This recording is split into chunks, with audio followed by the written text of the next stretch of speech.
Awesome. Here we are, and we're going to look at how to draw a Picasso with Google.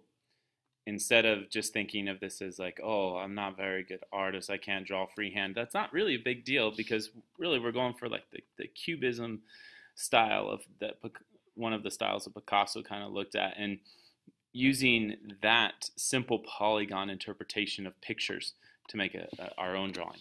So first, it starts with, well, let's see if we can get up here. We need to go up to Insert, Insert, Drawing. So we need to insert a drawing. And now once you're here, if you're really kind of paranoid about things, you can do this in a way where you actually take another picture and just kind of trace over it. So that's one of the things we're going to do. So in another tab here, I looked up just SpongeBob because it kind of looked polygonal. So here's a picture of SpongeBob right there, and I'm going to go to View Image. And then that gives me a big old picture. And I don't really care so much about this picture, but I do care about the address up top in the address bar. So I'm going to take that and copy it. So I copy it, and now I'm going to go back to my drawing, how to draw Picasso. And this button right here says Image. I'm going to go ahead and insert this image in there. So by URL, and then I'll paste it here.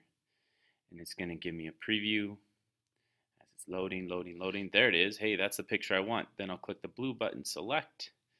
Okay, so now that picture's in there. I don't want to use this exact picture, but I want to use it kind of as a template to trace over because I see lots of polygonal type shapes in here. So here's where we're going to start. You can go just real basic shapes. All these are like your standard simple shapes. For example, this kind of circle looking thing. Now I know this is more oval looking, but because we're trying to keep it simple, for introductory geometry here, I'm going to make this look more circle-ish. And so there we go. I have one shape done. Let's see what else I can add in here. SpongeBob here looks kind of like a rectangle and a little bit tilted, which isn't too bad. So let's put a rectangle in there. So I'm going to put a rectangle right over SpongeBob. We can even color it yellow. So up here at this thing, it gives the fill color. And I'm going to tilt it too. So I'm going to tilt it just a little bit. So there's my SpongeBob. And now let's see if I can put some triangles or some other kind of things in here. Because I see right here the red shape that we can do. That looks like a triangle. So let's go to put that in. So go back to my shapes, insert a triangle. And there we go. But this one will make, let's say, red. Maybe not so dark red. How about like a pinkish? There we go. Those look pretty good there. So now I got like three shapes kind of representing the Picasso stuff. If I wanted to make some more advanced type pictures, I just need to add some things onto these. So for example, let's see, we got a non-right triangle here, a rectangle, and a circle. I would need at least one other shape. Well, I'm looking at this mouth, and that looks kind of trapezoidal. So I'm going to go over to this trapezoid shape. And I'm going to just put a mouth right there. So there's the mouth. Now for the rest of it, I don't need to do a whole lot of stuff because I got my four shapes done there. But I should add in just a few other things, like maybe a couple rectangles. So let's add another rectangle. Here we go. Rectangle for this body. Excellent.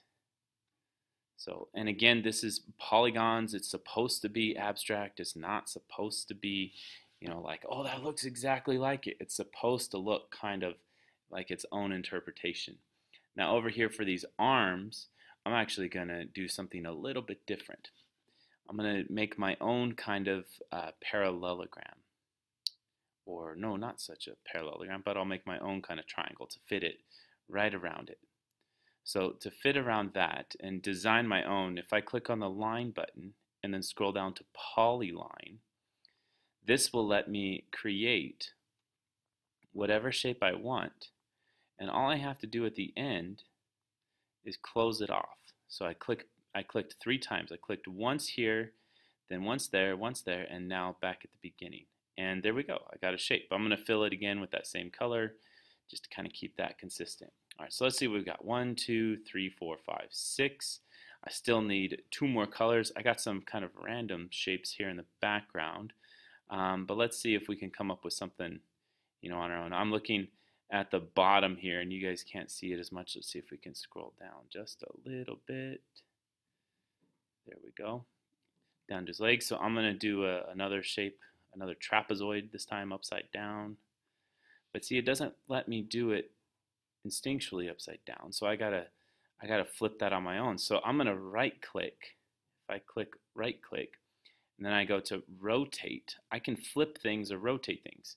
Perfect 90 degrees or flip horizontally or vertically. I want to flip it up and down, so that's vertically.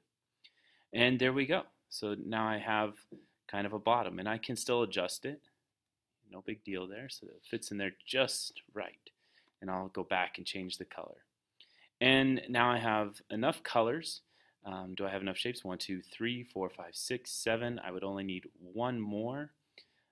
Let's see, what could we do? Well,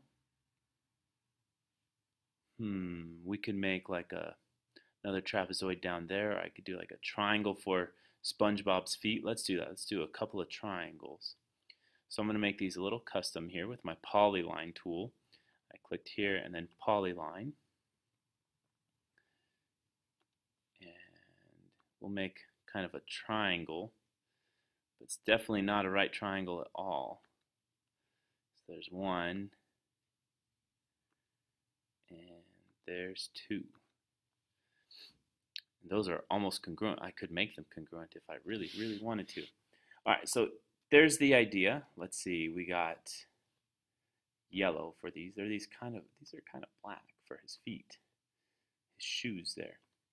And now I got all my shapes. I actually got 9 shapes. I only needed 8 for this project. And then you would be thinking, oh wait, but I don't want that picture in the background. So I just click on the background. I could drag it around if I want. All I gotta do is press backspace or delete, and it's gone. There's my polygon Picasso that I can now take to the next level and find the area and such in GeoGebra. That'll be the second video.